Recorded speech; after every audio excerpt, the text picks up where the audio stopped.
Cool. Thanks, guys. We're on the roll. This is the Angle-Free podcast, also known as On the Roll. And today we're joined by me, Daryl. Mayen, hello. I'm Joey. I'm Leah. And we have Ryan here monitoring the mixer. Wave to the camera, Ryan. There's one. The invisible camera. Awesome. Where's the camera? And so for today's episode, I'm sure you must have already seen from the title, we're talking about trailers. What's the purpose of them? Is too many too much? Why? And yeah, cool. Trailers. Why? Yeah. That's a good. Let's start very broadly. Why is it called a trailer? I don't. That's a A good question. Oh, wow. Why We is should it have called a Googled trailer? this. Before we Google this. Is it because, like, you know, if you either live in a house or a trailer, and the house is the whole thing, but hey, the I trailer's like like a smaller that. thing? Yeah. So maybe that's why it's called a trailer, because it's Yeah. a small version. Maybe it's like maybe we're the trailer and the trailer's pushing us to that move. Never mind. Yeah, I know, because I'm thinking, like, trailers are what Sounded good in my head. Yeah, trailers are what usually is behind the thing being It's towed. attached to it, yeah. It's right. attached to Yeah. it. So So wherever Maybe the movie it's goes, the what's trailer driving goes. like the advertising. unless it's an old historical thing where they, in the old days, where they'd go to a carnival and they'd bring literally a trailer that would like house all of the, like, maybe, I don't know, small, like for like a theater play, it's kind of like, hey, this trailer's actually got a few of the actors that are going to do a small scene. If you guys are interested, go to the next county, because that carnival's going to have the actual play. Yeah. So we're actually going to make the trailers like what's housed the very small cast that could maybe preview what the actual thing's going to look like. Yeah, I think preview or a teaser is actually the better term, but I think the trailer's the thing that sticks. Yeah. It's the most universal term, Yeah. right? Yeah. Look, a new caravan's being released on YouTube. Yeah, trailer the trailer.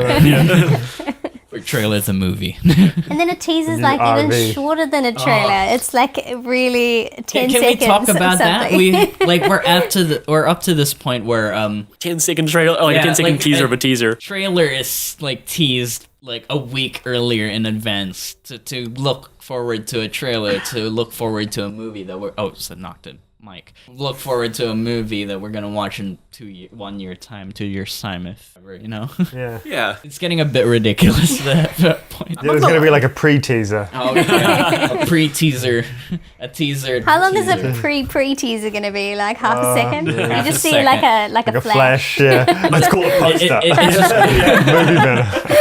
it's gonna be like a frame, and you gotta just gotta pause pause it, it, just yeah. at the right But time to get it brings up the interesting topic where like, as far as promotion of films going to go, is it going to lead into more like a 3D realm or interactive? Ooh. You know, how are movies going to really pitch their idea or sell their idea without giving away too much? And with new technology and stuff and new generations coming along, how do you tap into these different audiences? You know, there's Facebook, there's Twitter and stuff. They're already starting to utilize that. I could definitely say, for one thing, after watching Logan a couple of nights ago, is there's barely any film trailers playing in the cinema anymore. I mean, like, the first 10 minutes. I mean, I was in Sylvia Park, and the first 10 minutes before the film started, it was just advert. Oh yeah, There was like one or two trailers maximum, and then it would just go advert, and then it was the film. Oh really? Yeah, I remember Yeah. the days where they used to have about 10 before the movie. Yeah, there was a lot of movie I mean, trailers. you- Yeah. they say the start time would be like at this time, and then the movie actually It starts. starts like 15 minutes. 15 to a half. Like the one in the city, I watched Logan, and we were there for like 20 minutes before like the movie actually came in. But it was like, you're right, it was all commercials. and Yeah. all that. Yeah. Wow.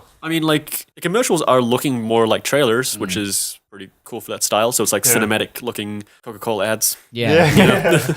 Yeah.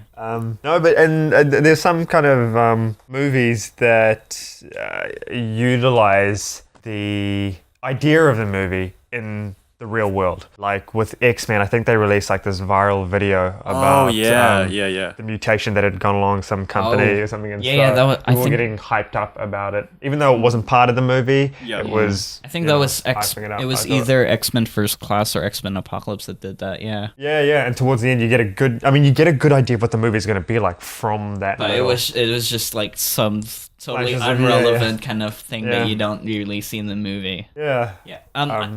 Because they did. I think they're doing that for the Alien Covenant Covenant movie one? that came out. They released like a scene, like maybe I think a 5-minute like that. scene. Yeah. It was right Where, at the like beginning. everyone's just like everyone's just talking in the dinner table. And you've just established all the characters right there. Yeah. And then like the lady started choking and I was like, oh, alien. No, she was just choking. Oh man. Damn it. I actually like that, like actually showing scenes of the film. Like, because I think maybe we're just too savvy on trailers now. We're just too like We know what's going to come. we know what's going to come. It's like she's about to open the door. She's looking through. The music builds and just cuts to black. And it's like, well, of course she's going to see something. Yeah. You know? But yeah, with these small scenes of the film, it's kind of like, oh, actually, that's actually quite well played out. I kind of want to see more of this now. I want to see what happened before and after it. Conjuring did that in the cinema. They played just one of the scenes in the cinema. Oh, yeah. And I think that played a huge part as why it did so well. Probably, yeah. Because you see, like, in a crowded cinema with people who wouldn't really watch Yeah. Like, horror. yeah, There's a lot of people that wouldn't, but you're forced to watch this scene because you think it's a trailer, but it's like not. captive It's audience. actually- Kinda. It's like, I'm gonna, yeah. So, in a way, I think it. I'm going to say one thing, and obviously I've resigned from event cinema, so I'm allowed to say this now. Well, back when I was working in Gold Class, I was working in Gold Class at the time that Mission Impossible Ghost Protocol was playing at IMAX, and they had the Dark Knight Rises 10-minute prologue before that. Yeah. And that was the main selling point why you want to go there. And so obviously I bought the ticket immediately going, yeah, I don't mind watching Mission Impossible, but The Dark Knight Rises. So I sat there and watched the entire thing and I was like, whoa, that was awesome. I'll, watch the rest of Ghost Protocol and I'm like, okay, that's pretty cool. And then for the subsequent weeks after, since Gold Class was so close to event cinemas, so close to IMAX, every so often when there's a little bit of a downtime, I'm like, I'll check the schedule and I'm like, seems like Ghost Protocol is about to start soon. Oh, okay, So I just sneak over to IMAX and it's like back my hand and going, Bane. Is that why you left? Did they catch you out? Or? No. There's some skeletons in the club. It's the Dark you watched Knight too Rises many too. trailers. I'm sorry. Yeah. Because Notice the pest for the popcorn. Yeah, 'cause I think now that everything's moving to online, which is, I think, what's happening with the trailers. Everything was either released online at the same time as it's gonna release in the cinema, or even way beforehand. And then, like, I've seen, like, so many trailers that I've just seen online before I've actually gone to the cinema and seen, like, a, trailer yeah. Well, recently, when Apocalypse came out, they had fighter jets, like, putting X's in the sky. Oh, wow. And that was their way of promoting XMen Apocalypse. Oh, And I that's was so like, cool. it's kind of cool, but at the same time, I'm like, is that really valuable to tell you what's going on with the film? Because it just made everybody really nervous. There's an X, that hit that target. So it's more interactive, but at the same time, it's like, I don't know what's going on. Yeah. That'd be like viral marketing going horribly wrong. It's like, so we're promoting Zero Dark 30. We should totally put up a lot of Osama bin Laden pictures and stuff on the internet. They'll love this. Yeah. But I Big guess cheer for it. people want to be grounded in reality. I guess when they go to the movie, they still want to have that 1 foot in reality. And sometimes there could be times where you do cross the line. But I don't know. I guess it's trial and error. But I know for the majority of audience that go to watch the movie, they go to movies to escape. I mean, essentially. We all go to cinema just to escape for that little part of time. But knowing that we always have 1 foot in reality. Yeah. I think it's quite a powerful thing to play on. But, like they had that the experiment for The Conjuring as well. After the people left, they had cinema viewers walk outside and go to the bathroom. And that girl, the nun from The Conjuring 2, would be no standing way. around. Yeah. While they're checking them around, they'd just kind of show up behind. So they actually did that, Oh, that And just so sounds that's like when you- someone was bored at work. Daryl, was that you? Is that the reason why? But yeah, no, they'd be checking themselves in the mirror, and then the lights would kind of shut off, and they'd walk behind them, and the nun would just appear. Oh, no, thank you. Yeah, but that's kind of next level. Like you feel like you've done with the experience, but not quite. Yeah. I think they did a similar thing with the Rings movie, right? did Oh, that? coming through the TV. Yeah, they were. I saw that. Yeah. That's right. It's actually quite a kind of gold watching the reaction. But, yeah. I don't know what I would do if I saw like a girl like Go out. I would also scream and run. maybe flip the Doesn't matter if TV it's true or down. not. Just I'd scream it on, but then knowing, because I mean, as artists, right, we have that other perspective when we watch movies, we don't watch the same way as the general audience. We have an eye like on performances, cinematography, whatever it is. Yeah. So if I was in a situation like that, I'd scream and I'd react to it, but then at the end, I'd just like, yes. or look for hidden cameras. Just You got me. Like, where's the hidden camera? So, I got a question. I'll put it to the table. Which trailer in particular, for you guys personally, did you find very successful? Or or even more expansively, which trailer you really, really enjoy? And the film could be terrible, but which trailer in particular? Which one kind of really sticks to you as like, that was a really cool trailer, I'd love to watch it over and over and over again. Just that trailer. A good one that first pops out to mind. I couldn't think of one until you said if the movie's not good. I think the first thing that came to mind was Suicide Squad. I was going to say that on the first trailer. The second trailer was actually better. Because they had like the first trailer was I started a joke. Yeah. Like, I like that first one a lot. Cover of like a song that they replayed. But the next one was Queen. Yeah, that's right. The Queen. I like the Queen as well. Bohemian Rhapsody one. That kind of made that that trailer kind of stick to my head, and you're like thinking, this is going to be how the movie is. This is going to be so cool. And then they released the movie, and I think that trailer kind of screwed up with that movie because people liked the trailer. The people who made the trailer kind of ended up helping. There's a whole story about that. Yeah, making the final edit for that movie, and it kind of ruined it. Which is kind of sad way to think of it. Yeah. but that was a couple of students. to do that. No, because I think like if you can make a good, crap movie good, like Suicide Squad, really look good, then the trailer guys are doing their job right? Yeah.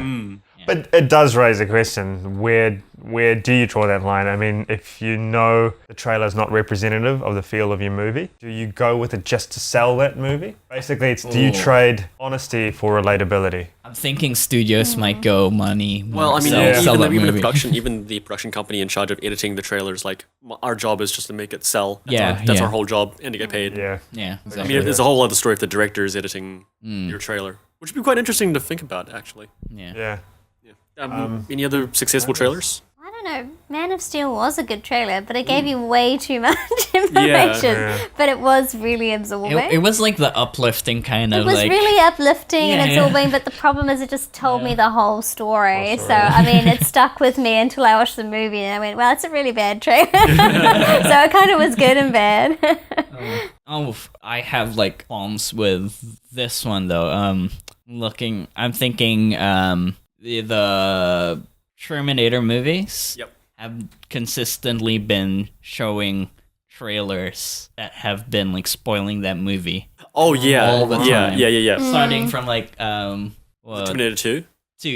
When they showed that it was Arnold that was the good guy instead of It's a kind of thing where like in the film, like if you never watched the trailer, if you didn't know anything about Terminator 2 and you watched Terminator 1, you go into Terminator 2 going, holy crap, Arnold Schwarzenegger is back and he's going to kill the kid again. And then obviously the twist is that he's actually the good guy. But the problem was the trailer ruined that suspense completely because you show that like, get down.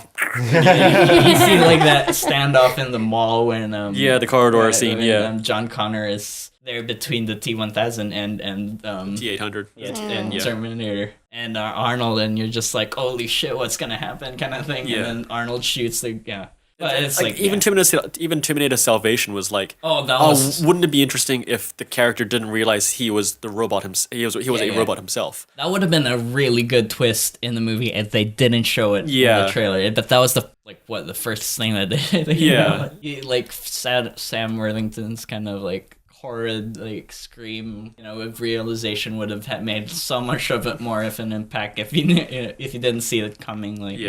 And then like what's the newest one? Genesis had John Connor as the bad guy, as the Terminator. So you're just like, come on, guys. It's 10 years already. There's 10 years of people not getting the Terminator movie right. Unless it's like a tradition now that if you get like you have to spoil they just twist. Like flipping through the script is like, there's a spoiler. That's the twist. That's the opening shot. That.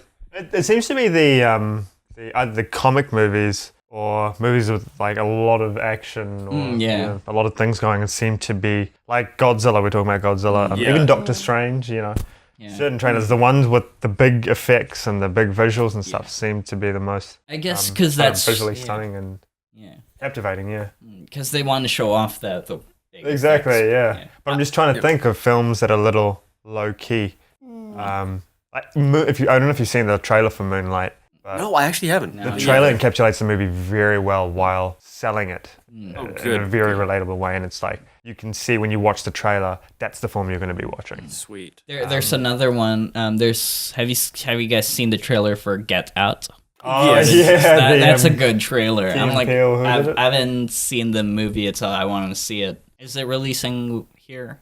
Do you know? I don't know. I think it's already out because I already saw the DVDs in JB Hi-Fi. Oh shoot! Oh wow! That's the one that Did I just miss it? I think you may have missed it. Yeah. Oh. Wait, are you talking about the right one? Is that the one with the house invaders that are trying to rob from a No. That's a Don't good Breathe. movie. Don't That's breathe. a really good Oh, movie. I'm sorry. That's a good Get Out, movie, yeah. Don't That's a really good Breathe. movie. Don't listen. No. Get Out was Get there. Out is a Jordan Peele writing and directing. He's the guy director from debut. Key and Peele. the Oh, comedy that duo. one. Yeah. So it's about like this black guy who's dating a white girl, and they go to suburbia to meet the parents, and there's this kind of underlying kind of Like this weird kind of cult in a way. Kinda, like yeah, experimental like- cult. the semi-racist kind of theme going around, and it's just really interesting, and I want to see it. Yeah, Yeah, the trailer was messed up. yeah, exactly. Yeah.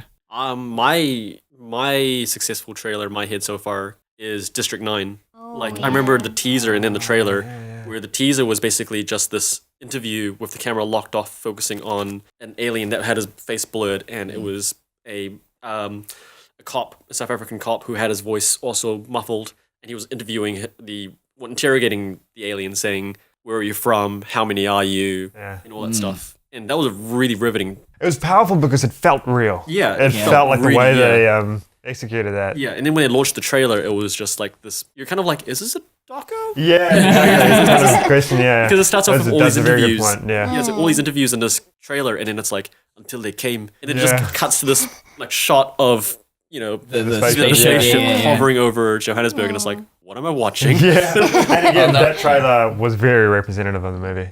Yeah. And my, That was, opinion, yeah. I actually didn't see. I saw District 9 not knowing what any of it was. I knew it was about aliens, and I was like, "This." My teenage brain was like, "Yes, aliens! Like, let's watch that kind of thing." And it's just like not what I was expecting, but so good. Social commentary about apartheid. Oh, Yeah, okay. it's like, what am I feeling? It's so good, Just like, I was watching it in the theater, and it's just like, I must have. Yeah. Have any of you guys? Oh, how did you guys watch The Matrix? Did you guys see it in the cinemas, or did you guys? I was way too I young saw for it in that. the cinema. I was very young. So my follow-up question is, did you ever see a trailer of Matrix, or how did you know about Matrix before you actually went to the cinemas and saw it? I think I did see a trailer, but I don't think that convinced me to see the movie. Oh, I just went because I was the youngest okay. in my family circles, and all the kids were going to go watch it. So I was like, I don't know, like when Matrix was already a thing when like I came to be, I guess. No, I'm not that young, but Came into existence. you are the one.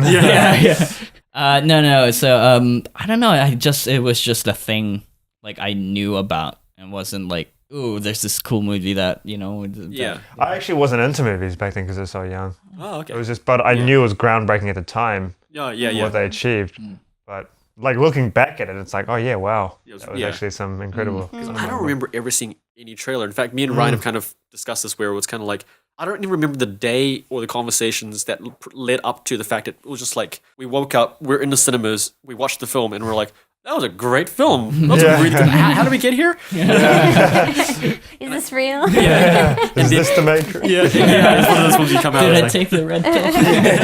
Well, that's how I felt after watching the Inception trailer. I was like, what the flip am I watching? I didn't want to see it after that because I'm like, this is a really confusing movie, but I went to see it anyway, and I loved it. It's a heist film with the world flipping on itself. Yeah. And somehow there's a snow scene involved. Okay, I'm going to Okay. Yeah.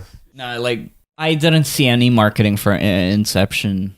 Like most of like Christopher Nolan movies, I didn't actually notice any marketing involved with it. Like Dark Knight, I've seen the trailers, but going back to his older movies, Inception was a big one, and they had like a lot of like they would show the trailer, but you wouldn't know what it was about, you know? Yeah. It's the same with Interstellar, really. I still Interstellar didn't know what as I was well. watching until No. I actually sat there and watched it. They had like a moon landing kind of Easter egg, and then if you rip that and then put it online, you'd get like something in it from that, and then that's all the marketing. You'll get like a trailer out of it, maybe. Ah. Oh, right. Yeah. 'Cause, I mean, Chris Nolan's quite famous for not releasing many trailers of his films. Like, he only does like a teaser, Yeah. maybe one initial trailer, and then one final trailer, Yeah. and that's maximum. Yeah. Yeah.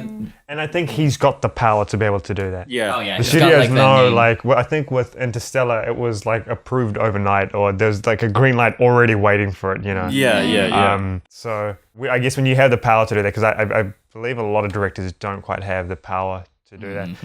Like looking at interviews that David Ayer did for Suicide Squad. Yeah. If it would have been up to him, the movie would have been very, very different. It would have been Yeah, focused yeah. on very different things. Yeah, but then you have Studio. other studios. And you have movies that release like 5 trailers sometimes. Oh, like, yeah. Like, Yeah. and I'm just like, TV well, spots trailer, yeah. Yeah, TV spots. After the movie Yeah, we spot don't know. already. Yeah, you can just piece it together and you kind of go, cool, I can see where Act 1, Act 2, and Act 3 go. Yeah. Exactly. I hate like horror movie trailers because you know, like yeah, I the know. worst, Oh, like the you most. anticipate. Like towards the end of the trailer, it'd be like them running around, they're all bloody and all, and you're like, oh, you're not seeing that guy from like the start of the trailer, so he was dead, you know, like. They did a Cabin in the Woods one did it where maybe spoilers for Cabin in the Woods, the Joss Whedon horror neo horror movie. Yeah. Where they have the stoner get killed maybe like in the middle of the movie, but he pops up and you're like, no, I seen him in the trailer alive, so I wasn't worried about him getting killed. Oh, you know, right. like, I was thinking about Alien Covenant, where you have like where they kind of hold this press about like, oh yeah, so this is our new actress who's going to be playing the new Ripley, and I'm like, the new Ripley, as in which is code for everybody else dies. yeah, I know. And I was Oh like, no, I'm scared about that because I was watching the trailer and I was thinking I can only see 2 people running for their lives like towards the end of Me that too. trailer. Yeah, so I'm a bit worried. yeah. Lots of people die. Yeah. Well, that's what you get with an alien film, anyways. Yeah, you're expecting that. If you're going in there thinking that no one's going to die, then you're going to be very disappointed. They're like, maybe let's not get close to the space vagina that's gonna suck in you. Like, That's what space vaginas maybe do. just leave that out. You know, like have breakfast in the spaceship. Alien Covenant's also known as the Darwin Awards. Maybe I will drink this black goo. Yeah, Sounds like a great idea. that's not dangerous at all. And like, I'll go into it in another section. look, but a I've got- puppy. yeah, you know, like, Oh yeah, like oh look, the snake. Yeah. snake. Don't touch that snake. You don't know. Yeah.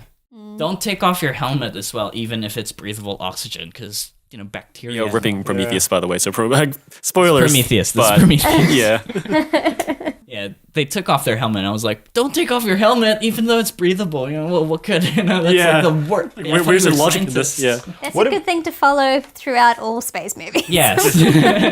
What about TV series trailers? Oh, Is there any TV series trailers that you've seen that you're like for me personally, I only end up watching a TV series because of word of mouth. Yeah. Yeah. Yeah. Some Actually, yeah. suggestions, but That's a very good point. very rare. I mean, occasionally there's a trailer House that of Cards jumps to my mind as a really Alright. good trailer. It's like, yeah, that was something where I was like, ooh, I'm jumping Yeah. on this. yeah. Lost was it for me back in the day. Oh, Really? Yeah, because they did the whole. It felt like it was going to be a TV movie, Yeah. and then the first 2-3 episodes was so good. You're like, yes, I want to watch the rest of the series. Well, I was a diehard fan, Yeah. but that trailer made it seem like it was a movie. The way they kind of pushed the TV series. So I remember. I'm not too sure if you remember Lost, but I remember the dining table. We're all sitting there, and it was like coming up after news, Lost, and like we were just saying, "What a stupid title! What a stupid title!" It's Yeah. like the Lost, and then like the first opening scene is a plane crash, and we're like, Okay, you have us. Yeah. What's happening? Polar bear on the island. It's like, whoa. Like, Yeah, like at what the is time it was happening? released, it's like, I've Little never did seen we it. know. Yeah. We wouldn't know anything at the end of that that series. I don't think I've seen one TV show trailer that really sucked me in. I mean, it is all word of mouth, and I'm very like a little bit commitment phobic with TV shows. I'm like, I don't really want to, because I watched the trailer for that new show Riverdale, and I thought it was going to be so bad. I was like, oh, I'm not going to watch this. And then all my friends were like, no, watch it. It's really good. And so I it ended up was. watching it. It was actually pretty good. I mean, it wasn't the worst, but it's actually a lot better than it looks on the trailer. I was like, you should shoot your marketing team. No, there are also TV shows, especially for like those big American ones, where they would show the first episode in that one trailer. Oh, Like, yeah, Grimm yeah. is a good one that I was thinking, like when I watched the trailer for Grimm, not knowing anything about that. They released a trailer. It was him trying to like find a missing girl. He meets like this werewolf guy. He explains like the world around him. They find the girl. They save him. Oh no. It's coming out next week. It's just like I've seen that movie already. I've seen that episode already from that trailer. Yeah. It's really annoying because they do that as well for they did it for Sleepy Hollow. The first episode of Sleepy Hollow was the trailer itself. Yeah, it was a bit annoying. And The Flash. They did watch the first episode trailer for the Flash series, and you'd see it's beat for beat the episode. Yeah. Walking Dead also have those like coming up on the next Walking Dead, and it's like, I don't know, like it kind of. Like, after you follow maybe one episode and you kind of go, okay, cool, I might as well watch what's coming up next. And it's coming next. And it's like, oh, so he actually gets back up again. Okay, cool. Yeah. There goes the cliffhanger. So, There was no need to have a cliffhanger. yeah. No, yeah. They should need to show what's next. Like, just keep us in suspense. Yeah. I think they're just, I think studios are just too afraid that, like, after one episode, it's like, you're just going to drop off. Yeah. You're not even going to care about the next episode. We have to pump something out. I mean, they did that for the seasons for Walking Dead anyways. Like, they had so much marketing for the season premiere Yeah. of The Walking Dead where they were teasing who was gonna get, like, butchered. The baseball bat in the face. Yeah, and Negan's who was gonna get Lucille to death, you know? Yeah. So you're like, they had like really good marketing for it, but they watched one episode and like the viewership dropped almost immediately. Our mixer is telling us that we have hit our 30-minute mark, which is the average episode of each of these podcasts. I don't know why I've got a disclaimer voice. We'll play it really quick. We'll play it really quick, so it's like 5 seconds. Just slow it down. May cause nausea, headaches. So thank you very much for listening to us. This is the On the Roll podcast, and stay tuned for the next episode, hopefully coming out every week on the Angle Free Pictures Facebook page. Thank you, guys. Thank you. All right. Cut.